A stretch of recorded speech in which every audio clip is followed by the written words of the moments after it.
Arnault immediately looked down at this question, like he was embarrassed and couldn't even look at the officer. But then he looked back up again and told the officer that he had bipolar disorder, and sometimes when he was in a manic state, he acted inappropriately towards women, including Alexia. The officer followed up about all those messages that apparently Arnault had sent to Alexia that summer, like what was going on with that. And Arnault admitted that he had done that, but he insisted it really was no big deal. He said that he and Alexia knew each other because they had been neighbors at one point, and they'd also hung out in a group setting once, and so him being in touch with her was not totally weird, like they had a real connection. But Arnault clarified that when Alexia told him to stop contacting her, he did.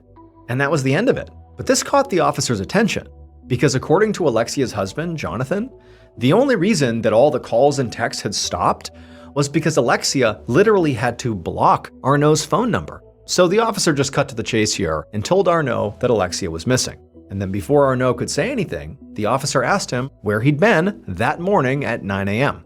And Arnault said, I was right here. I was at home with my mom. For a moment, the officer just stared at Arnault, trying to read his body language to see if maybe he was being deceptive or not. So eventually, the officer just stood up and went into the kitchen where the mother was. And he asked the mother, "Where was your son this morning?" And she told the officer with sort of a bewildered look on her face that he was here with me all morning.